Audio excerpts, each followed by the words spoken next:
Bismillahirrahmanirrahim. Assalamualaikum warahmatullahi wabarakatuh. Innal hamdalillah nahmaduhu wa nasta'inuhu wa nastaghfiruh wa na'udzu billahi min shururi anfusina wa sayyiati a'malina. May yahdihillahu fala mudilla lahu wa may yudlil fala hadiya lahu. أشهد أن لا إله إلا الله وحده لا شريك له وأشهد أن محمدا عبده ورسوله اللهم صل وسلم وبارك على نبينا محمد وعلى آله وصحبه أجمعين أما بعد معاشر المسلمين rahimani wa rahimakumullah.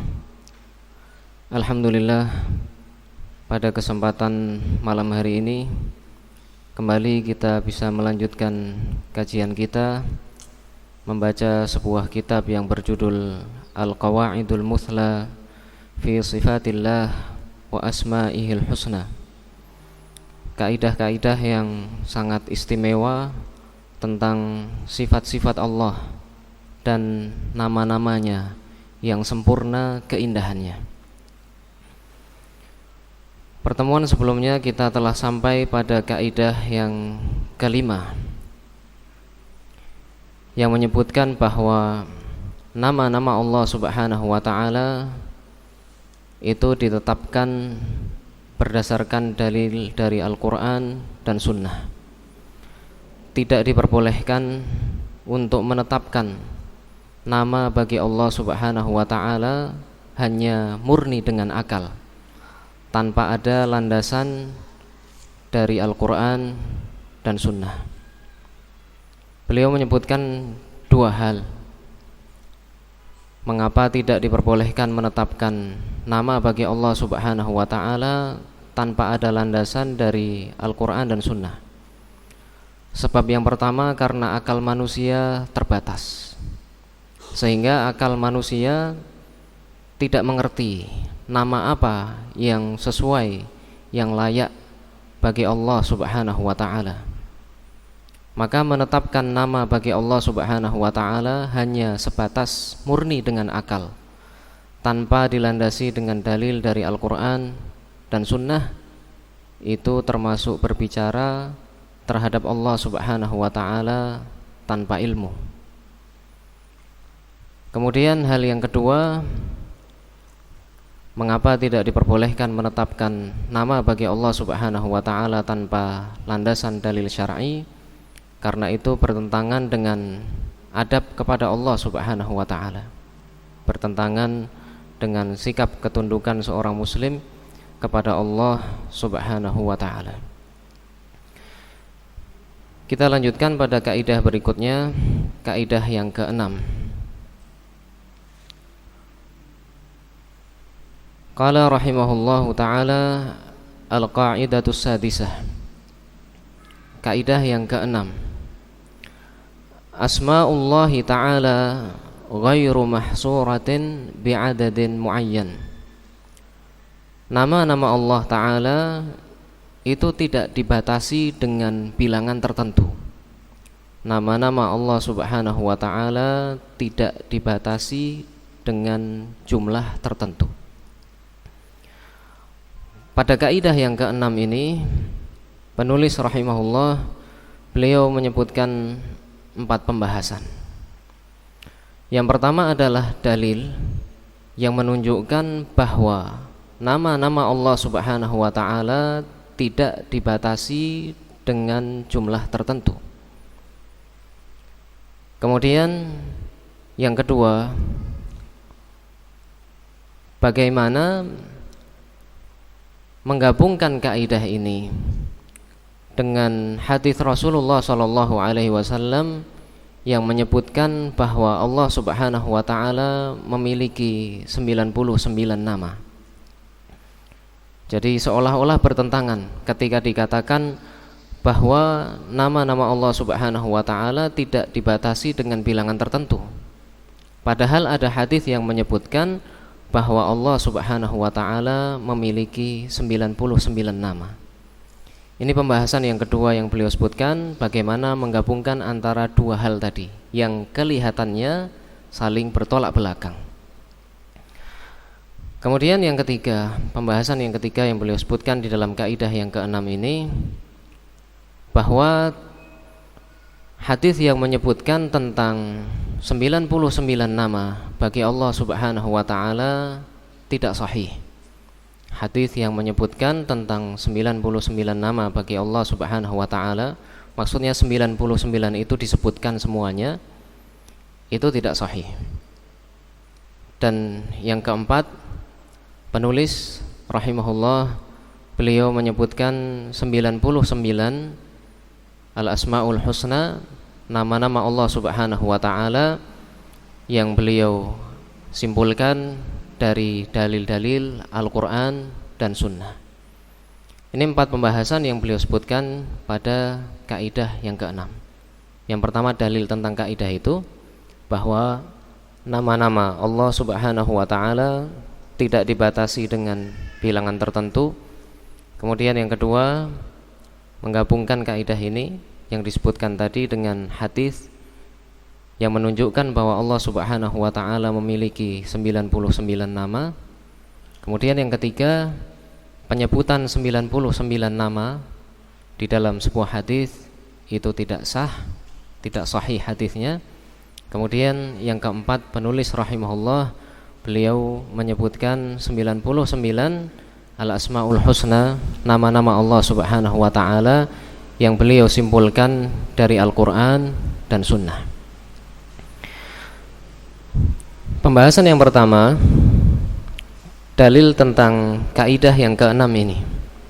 Asma'ullahi ta'ala ghairu mahsuratin bi'adadin muayyan. Nama-nama Allah ta'ala tidak dibatasi dengan jumlah bilangan tertentu. Dalilnya adalah liqaulihi sallallahu alaihi wasallam fil haditsil masyhur, berdasarkan sabda Nabi sallallahu alaihi wasallam di dalam sebuah hadis yang masyhur, hadis yang terkenal. As'aluka bikulli ismin huwa lak. Aku meminta kepadamu ya Allah dengan seluruh namamu. Sammaita bihi nafsak, yang engkau menamai dirimu sendiri dengan nama-nama tersebut. Au anzaltahu fi kitabik, atau nama-nama yang engkau turunkan, yang engkau sebutkan di dalam kitabmu.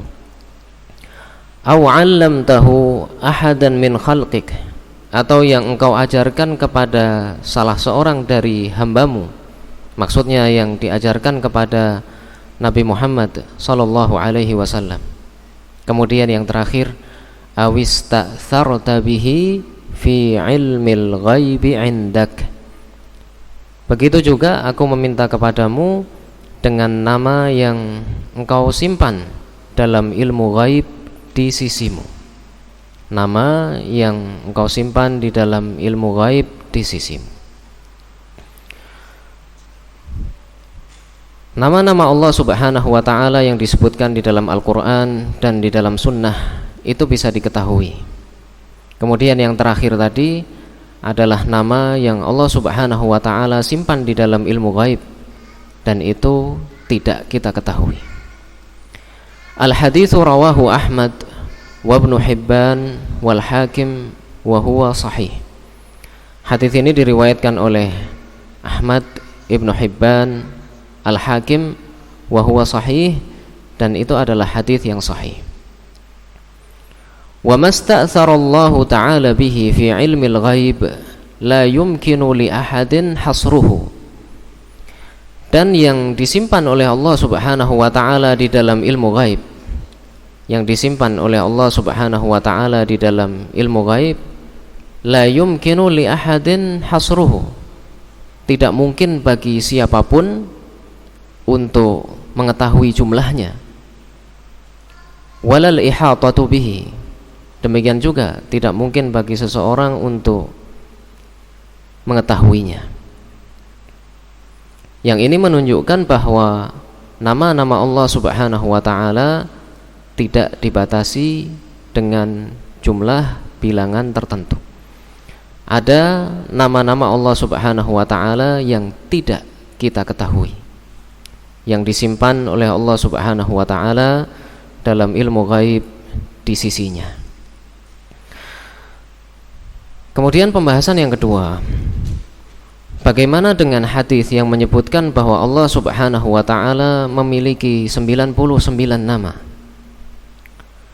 Fa amma qauluhu sallallahu alaihi wasallam, adapun sabda Nabi sallallahu alaihi wasallam, inna lillahi tis'atan wa tis'ina asman, sesungguhnya Allah Subhanahu wa ta'ala memiliki 99 nama. Mi'atan illa wahidan, 100 dikurangi 1, 99. Man ahsaha dakhalal jannah, siapa yang mengihsa, menghafalkannya, mengetahui maknanya, mengamalkan kandungannya, dakhalal jannah, maka dia akan masuk surga.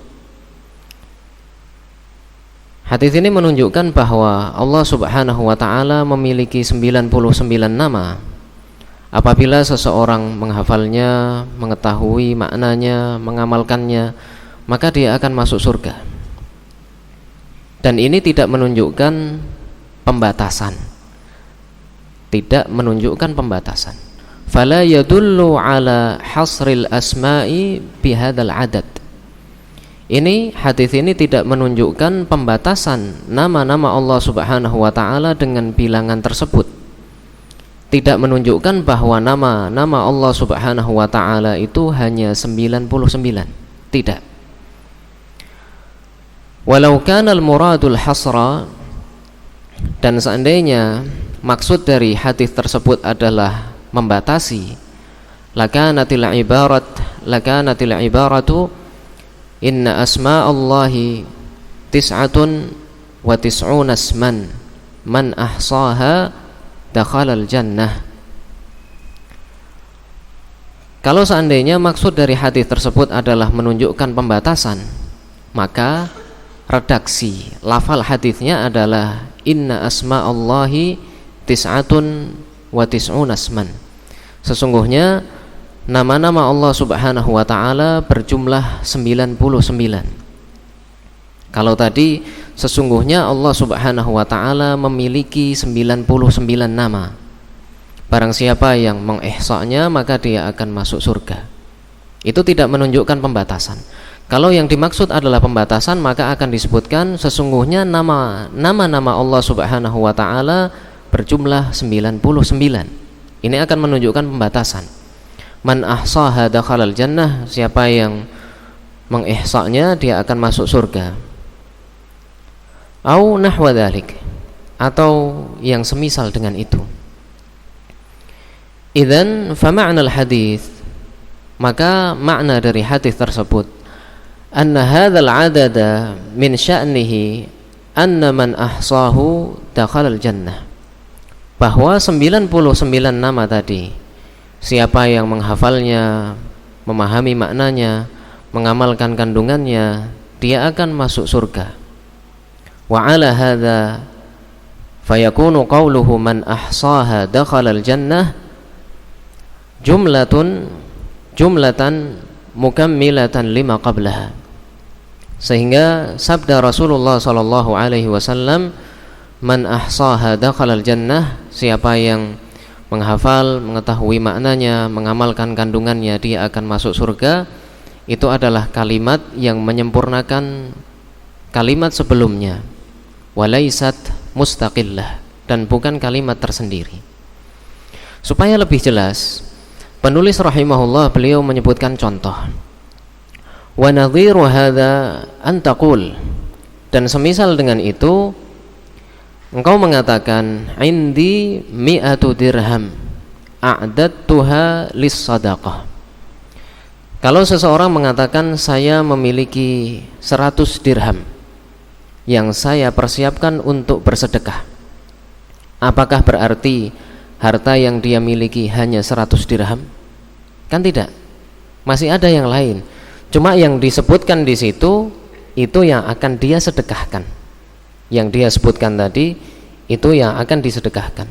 Begitu juga dalam hadis tadi, bahwa 99 nama itu adalah sebagian dari nama-nama Allah Subhanahu wa ta'ala. Siapa yang memahaminya, menghafalnya, mengamalkan kandungannya, maka dia akan masuk surga. Ini contoh yang beliau sebutkan untuk memudahkan memahami hadis tadi. Ketika seseorang mengatakan saya memiliki 100 dirham yang saya persiapkan untuk bersedekah, itu bukan berarti menunjukkan bahwa harta yang dia miliki hanya 100 dirham saja. Masih ada harta yang lainnya, tapi yang 100 tadi itu adalah yang dia persiapkan untuk bersedekah. Seperti ketika dikatakan di sini ada satu gelas yang dipersiapkan di meja, bukan berarti masjid cuma punya satu gelas ini saja, masih ada yang lain disimpan di belakang, kan begitu. Maka lafal tersebut tidak menunjukkan pembatasan, Kemudian pembahasan yang ketiga, walam yasih 'anin Nabi sallallahu alaihi wasallam ta'yinu hadhil asma', dan tidak sahih dari Nabi sallallahu alaihi wasallam tentang penentuan nama-nama ini yang 99 tadi.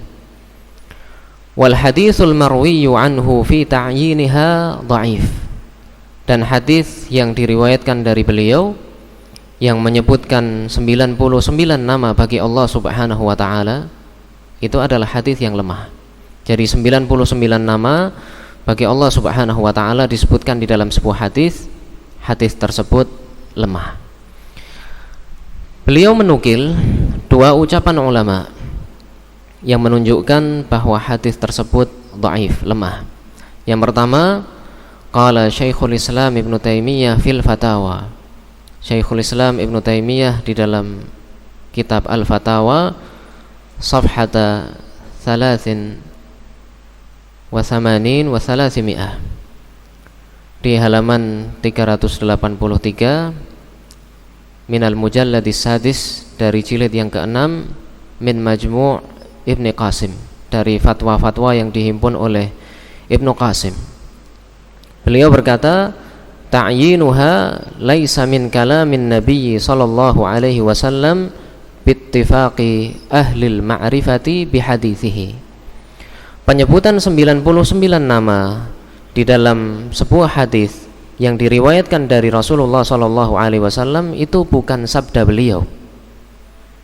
Penyebutan 99 nama tersebut bukan sabda Rasulullah sallallahu alaihi wasallam. Bittifaqi ahlil ma'rifati bihadithihi, dengan kesepakatan para ulama yang ahli tentang hadis beliau.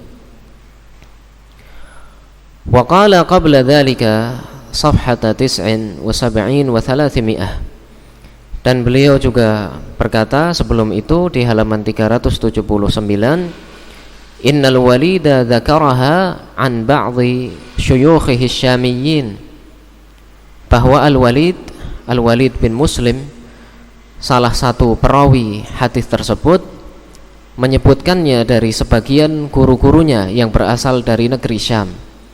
Kama jaa mufassaran fi ba'dhi turuqi hadithihi intaha, sebagaimana yang dijelaskan dalam sebagian jalur riwayat hadis tersebut.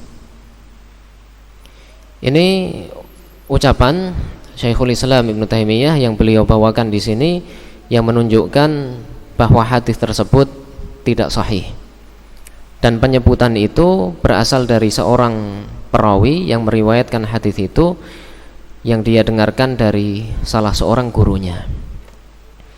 Kemudian ucapan yang kedua yang dinukil di sini adalah ucapan Al-Hafidz Ibnu Hajar. Wa qala Ibnu Hajarin fi Fathil Bari, dan Ibnu Hajar di dalam kitab beliau Fathul Bari safhata 15 wa 200 pada halaman 215 minal mujallad al-hadi asyar, jilid yang ke-11, tab'ah as-salafiyah, cetakan maktabah as-salafiyah. Laisatil illatu 'inda syaikhain al-Bukhari wa Muslimin tafarrud al-walidi faqat. Illah, sesuatu yang menyebabkan lemahnya hadis tersebut menurut dua imam Al-Bukhari dan Muslim bukan hanya karena salah seorang perawinya yang bernama Al-Walid itu bersendirian dalam meriwayatkannya, bal al-ikhtilafa fihi wal-ittirab, akan tetapi ada sebab lain yang membuat hadis tersebut lemah. Al-ikhtilaf, perbedaan lafaz, wal-ittirab, keguncangan di dalam riwayatnya, wa tadlisahu, begitu juga ada cacat yang disembunyikan, wahtimal al-idraj, dan ada kemungkinan bahwa itu adalah sesuatu yang ditambahkan ke dalam hadis tanpa ada keterangan. Jadi diselipkan di dalam hadis tanpa ada keterangan bahwa sebetulnya itu bukan sabda Nabi SAW. Tapi karena tidak ada keterangan, maka orang yang melihatnya seolah-olah dia akan menilai bahwa itu termasuk dalam sabda Rasulullah SAW. Yang intinya bahwa hadis yang menghimpun penyebutan 99 nama bagi Allah Subhanahu wa taala adalah tidak sahih. Walamma lam yasih ta'yinuha 'anin Nabi sallallahu alaihi wasallam ikhtalafa as-salafu fihi wa ruwiya anhum fi dzalika anwa'. Dan karena tidak sahih dari Nabi sallallahu alaihi wasallam tentang penentuan 99 nama tersebut, ikhtalafa as-salafu fihi, maka para ulama terdahulu berbeda-beda dalam menyebutkannya. Wa ruwiya anhum fi dzalika anwa', dan diriwayatkan berbagai hal dari mereka, penyebutan tentang 99 nama tapi berbeda-beda. Ini pembahasan yang ketiga yang beliau sebutkan. Kemudian yang keempat, pembahasan yang keempat, penulis rahimahullah beliau menyebutkan nama-nama Allah Subhanahu wa taala yang beliau simpulkan dari Al-Qur'an dan sunnah Rasulullah sallallahu alaihi wasallam. Wa qad jama'tu 99 asman, dan saya telah menghimpun 99 nama. Mimma dhahara li, itu yang nampak bagi saya, min kitabillahi ta'ala wa sunnati rasulih sallallahu alaihi wasallam, yang sumbernya dari kitabullah, dari Al-Qur'anul Karim dan sunnah Rasulullah sallallahu alaihi wasallam. Beliau sebutkan 99 nama ini, kita baca dan mungkin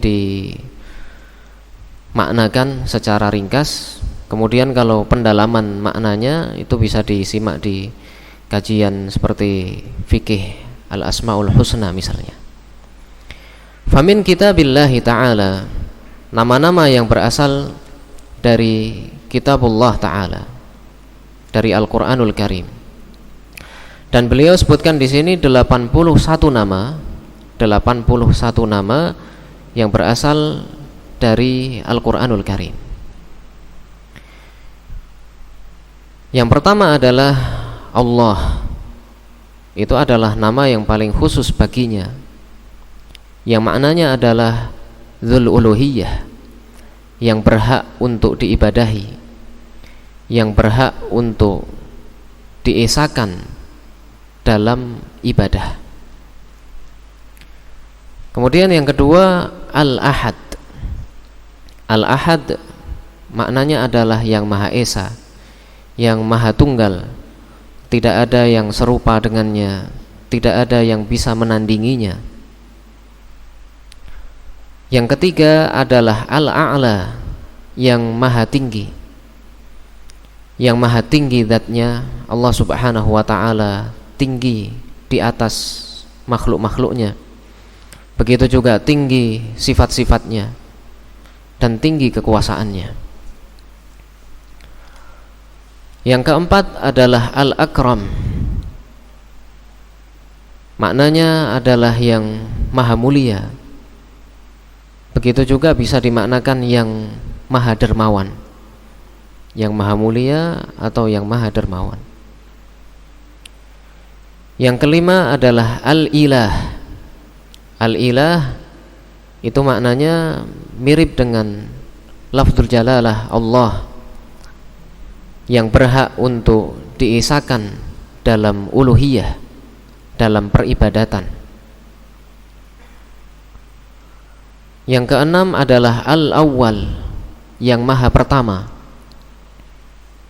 Al-awwal, yang maha pertama, sehingga tidak ada apapun dan tidak ada siapapun yang mendahului Allah Subhanahu wa ta'ala.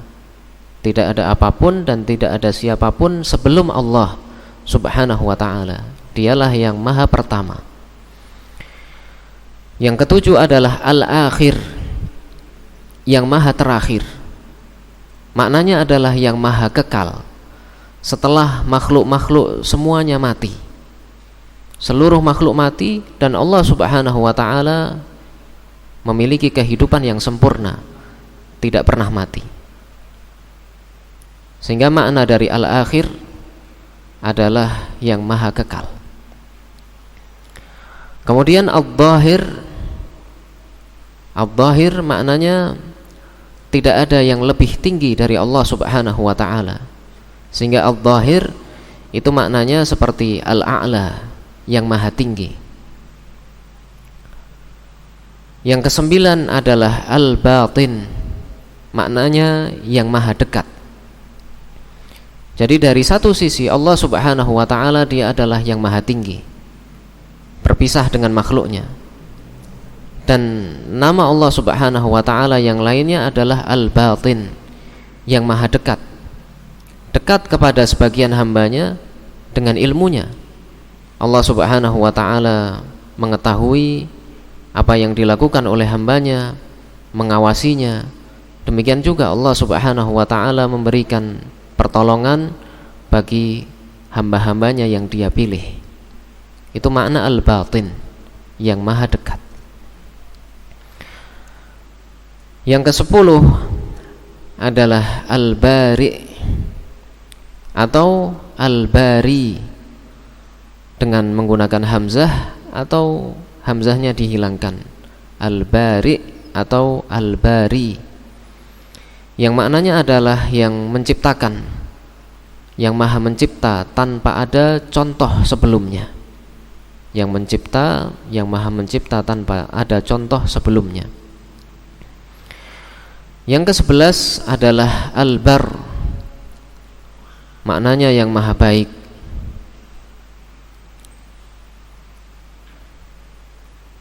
Yang memperbaiki keadaan hamba-hambanya.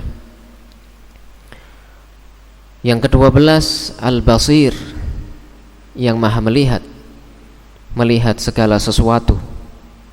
Tidak ada yang tersembunyi bagi Allah Subhanahu wa ta'ala. Yang ke-13 adalah at-tawwab, yang maha menerima taubat, yang maha menerima taubat dari hamba-hambanya. Yang ke-14 adalah al-jabbar, yang maha menundukkan, sehingga seluruh makhluk itu tunduk kepada Allah Subhanahu wa ta'ala, suka atau tidak suka, rela atau terpaksa, semuanya harus tunduk kepada Allah Subhanahu wa ta'ala di bawah kehendaknya. Yang ke-15 adalah al-hafidh. Al-hafidh bisa maknanya yang maha mengingat sehingga tidak pernah lupa, dan bisa juga makna dari al-hafidh adalah yang maha menjaga, yang maha menjaga hamba-hambanya, mengatur alam semesta, menjaga manusia dan sebagainya. Yang ke-16 al-hasib. Al-hasib bisa maknanya yang maha menghitung, menghitung amal-amal hambanya. Dan bisa juga al-hasib maknanya adalah yang maha mencukupi, yang memberikan rizki kepada hamba-hambanya. Yang ke-17 adalah al-hafidh. Dan al-hafidh ini mirip dengan al-hafidh, Secara umum maknanya adalah yang maha mengingat, tidak pernah lupa, atau yang maha menjaga. 18. Al-Hafi. Al-Hafi. Al-Hafi, sebagian ulama menyebutkan maknanya al-mubalighu fil birri wal altaf, yang sangat banyak memberikan kebaikan dan kelembutan terhadap hamba-hambanya. Sehingga Al-Hafi maknanya yang maha baik, yang maha lembut. 19. Al-Haqqu, yang maha benar. Yang maha benar bahwa dia benar-benar ada, tidak diragukan tentang wujud Allah subhanahu wa ta'ala. Kemudian yang ke-20, Al-Mubin, yang maha menjelaskan hukum-hukum kepada hamba-hambanya, menjelaskan tanda-tanda kekuasaannya kepada seluruh umat manusia. Kemudian yang ke-21 adalah Al-Hakim. Di antara makna dari Al-Hakim adalah yang menciptakan segala hal dengan sebaik-baiknya, yang menciptakan segala sesuatu dengan sebaik-baiknya. Itu salah satu makna dari Al-Hakim.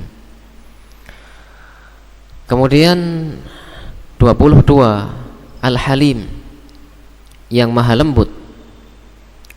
Sehingga di antara kandungan dari nama Allah Al-Halim, alladzi la yu'ajilu bil 'uqubah, yang tidak segera memberikan hukuman, siksa kepada hamba-hambanya, memberikan waktu supaya mereka bertaubat kembali kepada Allah subhanahu wa ta'ala. Thumma qad ya'fu anhum, dan terkadang Allah subhanahu wa ta'ala memaafkan mereka. Itu makna Al-Halim, yang maha lembut.